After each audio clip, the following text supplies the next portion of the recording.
Hebreus capítulo 5 está escrito: Palavra de Deus, vamos cumprir a nossa atividade espiritual da campanha, lendo capítulos 5 e 6 hoje. Diz assim o texto sagrado: Porque todo sumo sacerdote, tomado dentre os homens, é constituído a favor dos homens nas coisas concernentes a Deus, para que ofereça dons e sacrifícios pelos pecados, e possa compadecer-se ternamente dos ignorantes e errados, pois também ele mesmo está rodeado de fraquezas.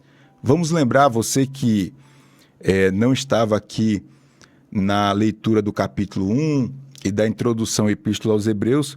Vamos lembrar aqui que o escritor aos Hebreus ele escreve com o grande objetivo de mostrar a divindade e a superioridade de Cristo. Haja vista que alguns judeus tinham aceitado o cristianismo e agora muitos estavam abandonando a fé e voltando à religião antiga, às práticas religiosas antigas. E aí eles se apegavam muito a Moisés, o primeiro sacerdote Arão e tal. E aí você vai sempre ver o escritor aos Hebreus mostrando que o Senhor é muito superior ou é superior a Moisés, a Abraão, a Arão, enfim. Então, ele está mostrando aqui que essa figura de sacerdote, que o próprio Jesus é constituído e é identificado na Bíblia como um sumo sacerdote, essa figura de sumo sacerdote natural é de um homem que tem falhas. É um homem que apresenta outros homens diante de Deus, mas que esses homens, eles estão rodeados de fraquezas e erros, conforme o versículo de número 2. Eu preciso dizer isso para a gente continuar. Vamos lá, verso 3. E por essa causa, deve ele, ou deve o sumo sacerdote natural, tanto pelo povo como também por si mesmo, fazer ofertas pelos pecados. Tendo em vista que ele é pecador, ele oferece sacrifício pelo povo e por ele mesmo. Ele está falando do sacerdote natural, o sacerdote da tribo de Levi, porque só podia ser sacerdote quem era da tribo de Levi. E aí, guarde essa informação porque vai ser importante daqui a pouco para a gente, tá certo? Só pode ser sacerdote quem é da tribo de Levi. Pois bem, ele está falando desse sacerdote da tribo de Levi, e aí ele é pecador e precisa oferecer sacrifício pelo pecado dele e pelo pecado dos outros. Mas vamos lá, verso 4. E ninguém toma para si essa honra, senão o que é chamado por Deus como Arão. Assim também, Cristo não se glorificou a si mesmo para se fazer sumo sacerdote, mas glorificou aquele que disse: Tu és o meu filho, hoje te gerei. O escritor está dizendo aqui que Cristo, ele, vamos dizer assim, ele se gaba de ser enviado pelo próprio Pai, Deus, e este Deus, ele declara só a respeito de Jesus a seguinte descrição: Tu és o meu filho e hoje te gerei. Isso tudo para demonstrar que Cristo é muito maior do que todos esses personagens bíblicos da fé judaica que as pessoas queriam voltar novamente a cultuar ou a honrar semelhante a Cristo. E aqui o versículo 4 também fala de Arão. Arão, só para a gente não perder aqui nenhuma informação relevante, Arão foi o primeiro sacerdote. Arão era irmão de Moisés. Você lembra que Moisés, ele tinha um contato maior com Deus, mas ele era gago, tinha dificuldade de se expressar. Então, Arão, ele era uma espécie de porta-voz de Moisés. Moisés recebia a mensagem de Deus e Arão passava essa mensagem para o povo. Tanto é que o escritor aos Hebreus insiste muito que Jesus é o nosso sumo sacerdote. É ele que traz a mensagem. É ele que faz o canal entre Deus e os homens e Deus. A gente está no versículo 6, não é? Hebreus 5, 6. Quem está chegando agora, estamos cumprindo a nossa atividade de ler a Epístola aos Hebreus da campanha A Glória da Segunda Casa. Dá para você se alistar ainda. Esse é o nosso terceiro encontro. Vamos lá, vamos correr aqui. Verso 6 do capítulo 5 da Epístola aos Hebreus está escrito: como também em outro lugar, ou como está escrito também em outro lugar, dizendo, tu és sacerdote eternamente segundo a ordem de Melquisedeque.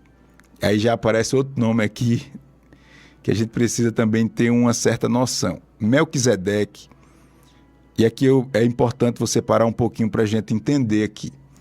Melquisedeque é um personagem meio misterioso na Bíblia, porque Melquisedeque aparece do nada e some do nada. Melquisedeque, ele foi um rei, rei de Salém. E o interessante é que Melquisedeque não era da tribo de Levi. Você lembra que eu falei ainda há pouco que só poderia ser sacerdote pela lei aqueles que eram descendentes da tribo de Levi? Você lembra que eu falei isso? Pois bem, Melquisedeque não era. E mesmo assim, ele era considerado sumo sacerdote ou sacerdote. Vamos lembrar que sacerdote é aquele que apresenta o povo ou representa o povo, as pessoas diante de Deus. Por isso que Jesus é o nosso sumo sacerdote. Quando Deus olha para você, Deus não olha para você, senão você ia ser fulminado. Deus, ele olha para você e vê Jesus. Jesus lhe representa, é o seu advogado, vamos dizer assim. É aquele que fala por você. Então, voltando aqui a esse nome bem estranho, Melquisedeque. Melquisedeque foi um rei que não era nem judeu. Mas esse homem, ele obteve uma autoridade espiritual tão grande que a gente vai ver na Bíblia Abraão entregando o dízimo a ele. É aí que fica mais confuso ainda. Como Abraão entrega o dízimo a esse rei e sacerdote Melquisedeque, e esse Melquisedeque abençoa Abraão. Então, mais lá na frente, a gente vai ver que em algumas passagens bíblicas, alguns autores, eles comparam Jesus dizendo assim, que Jesus é o segundo Melquisedeque. Até porque Jesus, ele hoje é o nosso sacerdote, sumo sacerdote, e ele também não é da tribo de Levi. Ou seja, Melquisedeque está fora do que está escrito na lei, e Jesus também. Então, não se assuste quando você vê essa expressão segundo a ordem de Melquisedeque. Melquisedeque, como eu falei, é esse sujeito aí, esse personagem meio misterioso. Aí diz o verso 7 o seguinte, continuando a leitura. O qual, quem chegou agora e quer acompanhar, estamos em Hebreus 5:7. O qual nos dias da sua carne, oferecendo com grande clamor e lágrimas e orações e súplica, ao que podia livrar da morte, foi ouvido quanto ao que temia. Olha o verso 8, nos chama muita atenção a expressão desse verso 8. Escute aqui, ó. Ainda que era filho, ele está falando de Jesus, filho com letra maiúscula, aprendeu a obedecer por aquilo que padeceu. E sendo ele consumado, veio a ser a causa de eterna salvação para todos os que lhe obedecem, chamado por Deus sumo sacerdote segundo a ordem de Melquisedeque. Olha que coisa interessante. E eu, quando era mais novo e descobri esse versículo, fiquei assustado. Olha o que a palavra de Deus está nos revelando aqui. E isso é uma resposta de Deus para você, viu? A Bíblia está dizendo que o perfeito, Filho de Deus, foi aperfeiçoado por meio daquilo que ele sofreu. Isto é, Jesus, o Filho de Deus, ele foi aperfeiçoado através dos sofrimentos. Então, eu me sinto à vontade e cheio de graça de Deus para dizer a você que quando Deus permite um sofrimento na minha vida e na sua vida, é sim para nos aperfeiçoar. O perfeito Filho de Deus foi aperfeiçoado mediante ao sofrimento, tudo porque ele queria obedecer. A obediência muitas vezes está ligado sim ao sofrimento. Você lembra que o apóstolo Paulo disse: eu me alegro por ser chicoteado, por ser menosprezado, por amor de Cristo? Aí ele vai dizer, porque enquanto eu estou fraco, aí que eu estou forte. Ou seja, o apóstolo Paulo está dizendo, eu vejo, meu amigo, que tem aperto que vem na minha vida só porque eu decidi ser fiel a Deus. Com Jesus não foi diferente. O sofrimento veio porque Jesus decidiu obedecer até o fim. E como ele decidiu obedecer até o fim, o perfeito, o Filho de Deus, foi aperfeiçoado. Quanto mais eu e você. Quanto mais eu e você, hein? Será que você pode dizer glória a Deus? Os sofrimentos não é para te envergonhar. Os sofrimentos não é para você ficar desapontado diante da sua fé e do seu Deus. Os sofrimentos servem para você ser aperfeiçoado, porque assim foi com o Filho de Deus.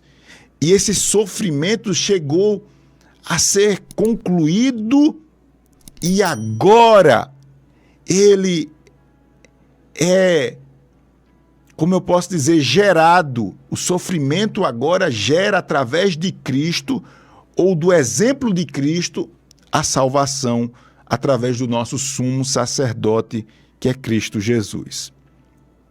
Amém? Pegou aí essa mensagem, diga glória a Deus. Aí veja bem, versículo 11. Desculpa, deixa eu tomar um pouquinho de água aqui.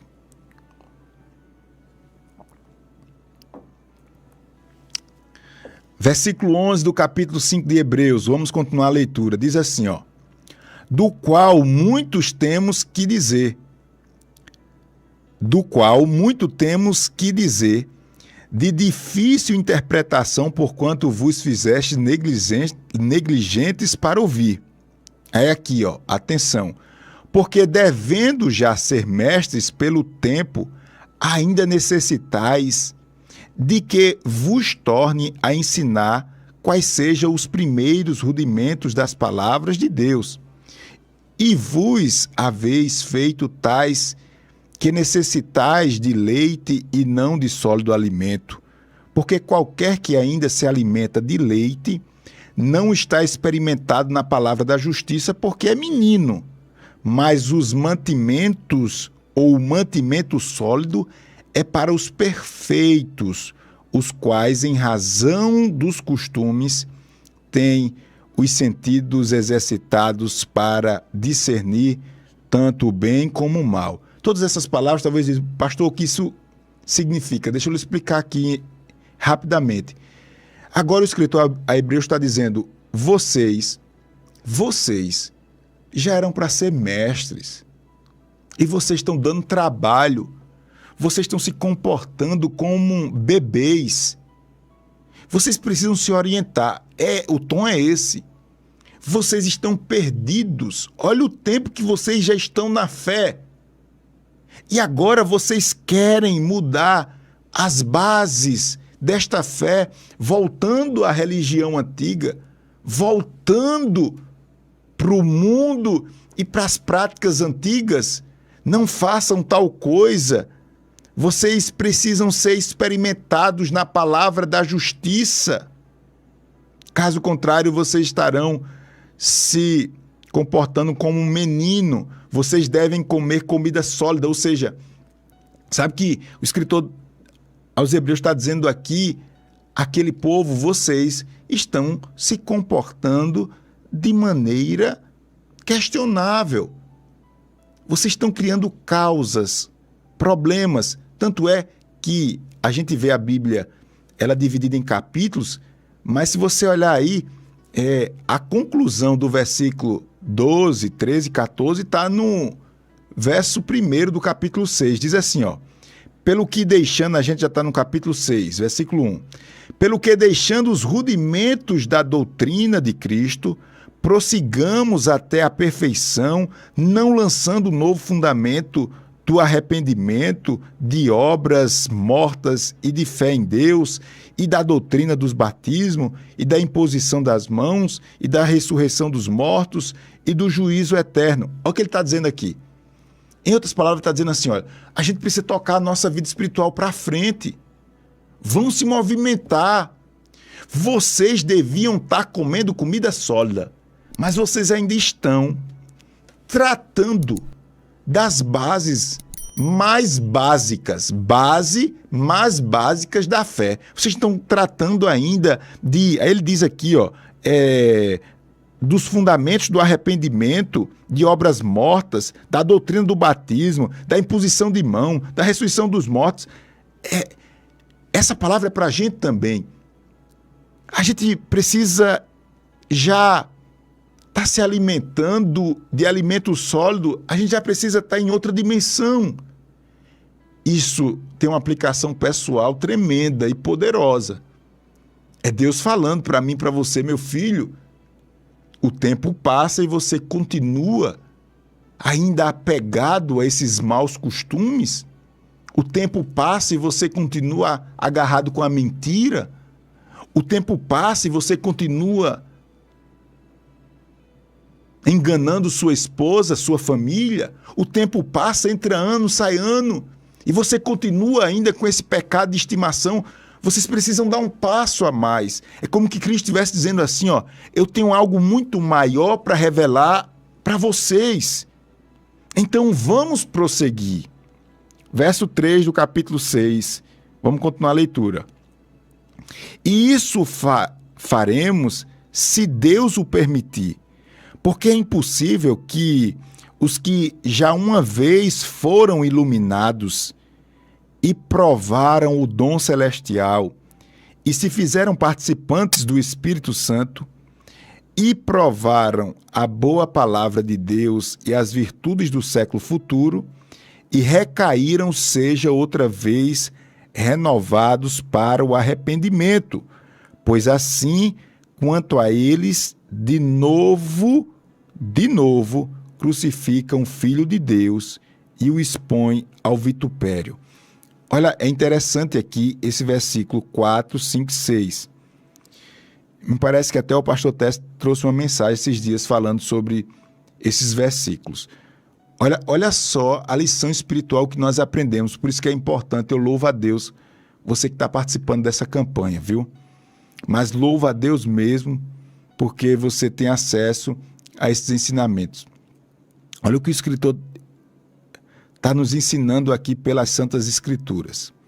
Ele está dizendo que é impossível que uma pessoa que recebeu de Deus a transformação, o dom de Deus, provou das coisas de Deus, foi participante do Espírito Santo, provou da palavra de Deus, das virtudes de Deus, e agora recaiu e outra vez deseja ser renovado através do arrependimento. E aí a gente fica dizendo, quer dizer que uma pessoa, pastor, que foi transformada pelo texto aqui, foi transformada, aceitou Jesus e agora recaiu na fé, olhou para trás, essa pessoa não tem mais salvação pelo arrependimento? Olhando a grosso modo no texto, a gente é tentado a interpretar assim. Mas olha só, o pecado dessas pessoas é um pecado contínuo. Ou seja, a pessoa recebeu de Deus, provou o maná de Deus, provou da bênção de Deus, aceitou Jesus, teve sua vida, vamos dizer assim, invadida pela luz de Deus, clareada pela luz de Deus, agora recai, volta para o mundo, volta para a vida desmantelada. E segundo o texto aqui, essa pessoa, ela está crucificando novamente Cristo. Essa palavra vitupério dá a ideia de zombar. Veja bem, um dia foi crente, hoje está entregue ao pecado. Então, se você não percebe, você está zombando de Cristo. Você está zombando de Cristo na cruz. Você está dizendo, esse sacrifício não foi nada. Isso daqui para mim não é nada. Com as suas atitudes, com as minhas atitudes, nós dizemos isso. Agora, o mais complicado aqui é que diz que essas pessoas não receberão o arrependimento, ou não serão renovadas para o arrependimento. Então, essa interpretação aqui, ela fala daqueles que não só erraram, não só se desviaram, mas aqueles que continuam nesse caminho distante de Deus e tendo prazer no pecado. Aqui, a falta de perdão é um pecado, ou dá a ideia de aqueles que cometem um pecado contínuo. Não é aquele que cometeu um pecado, se arrependeu e diz, pastor Júnior, que besteira eu fiz, pastor. Pastor, eu me deixei ser levado pelos meus impulsos, pastor Júnior. Eu perdi a cabeça, eu não esperei, eu agi como um tolo. É diferente. Assim você encontra arrependimento. Ou encontra perdão, melhor dizendo, através do arrependimento. Aí o verso 7 diz assim, porque a terra, quem bebe a chuva, ou que absorve a chuva, que muitas vezes cai sobre ela e produz ervas proveitosas para aqueles por quem é lavrada, recebe a bênção de Deus. Mas a que produz espinhos e abrolhos é reprovada e perto está da maldição. E o seu fim é ser queimada. Então, ele está dizendo aqui que a chuva cai e essa mesma chuva provoca na terra bons frutos e esses bons frutos são abençoados por Deus. De outro lado, essa mesma chuva provoca fruto ou produz frutos ruins. Ele usa aqui a expressão dos espinhos e dos abrolhos e são reprovados. Isso está falando justamente de dois tipos de pessoas. Pessoas que se arrependem e interrompem aquele ciclo de pecado e aquela vida dada ao pecado. Você, como eu falei ainda há pouco, peraí, paro por aqui. E aqueles que zombam do Filho de Deus, é aqueles que provocam e produzem espinhos e abrolhos, é aqueles que continuam uma vida de pecado e uma vida distante de Deus. Aí o verso 10 diz assim, verso 9, né, na verdade, diz assim, ó. Mas de vós, ó amados, esperamos coisas melhores e coisas que acompanham a salvação, ainda que assim falamos. Ele está dizendo, olha, vocês que aceitaram Jesus agora, deixaram o judaísmo, a gente espera de vocês um comportamento digno de pessoas salvas e não algo diferente. Verso 10, porque Deus não é injusto para se esquecer da vossa obra e do trabalho de amor que, para com o seu nome, mostrastes enquanto servistes aos santos e ainda servis. Mas desejamos que cada um de vós mostre o mesmo cuidado até o fim, para completar ou para completa certeza e esperança, para que vos não façais negligentes, mas sejais imitadores dos que, pela fé e paciência, herdam a promessa. A palavra agora, a gente percebe de forma muito clara, é o escritor aos Hebreus dizendo, vocês não podem parar por aí, vocês precisam prosseguir. E aqui o segredo da fé é esse, é continuidade. Por isso que você está participando dessa campanha, eu coloquei lá no meu Instagram um termo de compromisso para você ir lá e dizer, eu me alisto, eu declaro que vou cumprir todas as atividades espirituais dessa campanha. Eu estou lá, pastor Júnior. É isso que o texto está falando, exortando aquele povo para que eles não voltem às práticas antigas, mas que eles deem continuidade. Em outras palavras, Deus está nos ensinando que o segredo da fé não é, irmãos, a perfeição, porque jamais seremos perfeitos. O segredo da fé não é uma carinha de anjo, não é uma conversinha agradável, não. Não é isso. O segredo da fé é continuidade. Você não pode parar. Você não pode olhar para trás. Na verdade, não é só o segredo da fé, é o segredo de muitas coisas para você alcançar os seus objetivos. É não desistir, é continuar. Amém? Vamos lá, concluir agora. Você que está achando estranho na rádio, porque o pastor Júnior está lendo tanto a Bíblia? Porque a gente tem um compromisso de ler nesse horário toda a Epístola aos Hebreus e estudar esses textos. Na verdade, é uma aula que todos aqueles que estão participando da campanha A Glória da Segunda Casa recebem e estão demonstrando o cuidado e a atenção às coisas de Deus. Versículo 13 para a gente concluir. Faltam poucos versículos. Vamos lá. No capítulo 6 de Hebreus diz assim, ó. Porque quando Deus fez a promessa a Abraão, não tinha outro maior do que quem jurasse. Então Deus jurou por si mesmo, dizendo, versículo 14, certamente abençoando te abençoarei, e multiplicando te multiplicarei. E assim, esperando com paciência, alcançou a promessa. Porque os homens certamente juram por alguém superior a eles, e o juramento para a confirmação é para eles o fim de toda contenda. Pelo que querendo Deus mostrar mais abundante e imutabilidade do seu conselho aos herdeiros da promessa, se interpôs ao juramento. Olha aqui, veja que coisa interessante. O escritor está dizendo que Deus, ele prometeu a Abraão e jurou por si mesmo, porque não tinha ninguém maior do que ele, do que o próprio Deus. Isso daqui é uma realidade. Eu lendo esse texto, eu lembrei que quando a gente era pequeno, não sei se você pegou isso, que dizia, rapaz, você está falando verdade mesmo? Aí você dizia assim, ó, eu juro pela minha mãe morta. Quem já falou isso aqui? Quem já falou isso? Eu juro pela minha mãe morta. Ou seja, ele considera e coloca em jogo alguém muito maior e de muita importância para ele. A Luciana está dizendo, eu já falei isso, pastor, eu juro pela minha mãe morta.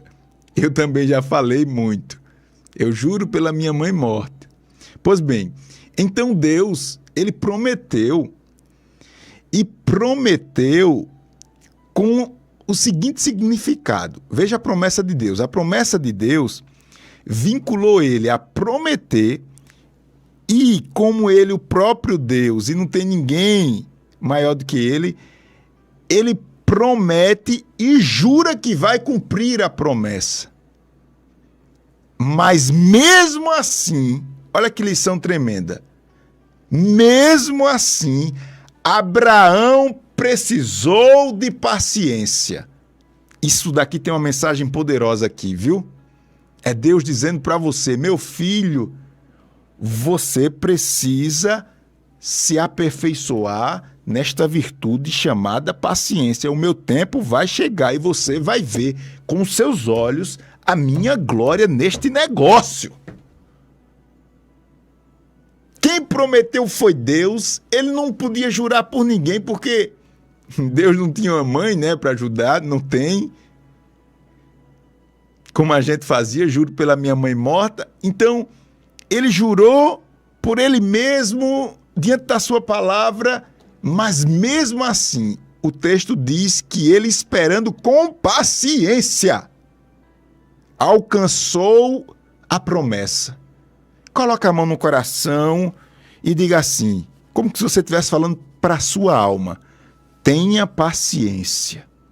Faça esse exercício. Tenha paciência. E eu declaro em nome de Jesus, uma paz, um renovo de esperança para você e para os seus. Porque Abraão, ele esperou com paciência e alcançou a promessa. E diz assim, e que por duas coisas imutáveis, ou seja, essas duas coisas, justamente a promessa e o juramento que vai cumprir a promessa. Duas coisas, promessa e o juramento que vai cumprir a promessa. Essas duas coisas para Deus é imutável, não muda.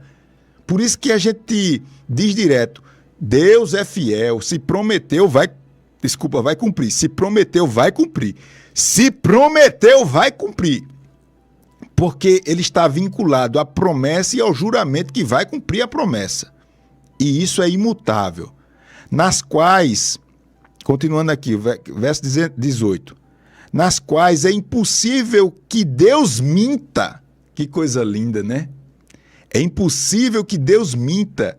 Tenhamos a firme consolação, nós, os que pomos o nosso refúgio em reter a esperança proposta, a qual temos como âncora da alma segura e firme e que penetra até o interior do véu, onde Jesus, o nosso precursor, entrou por nós, feito eternamente sumo sacerdote, segundo a ordem de Melquisedeque.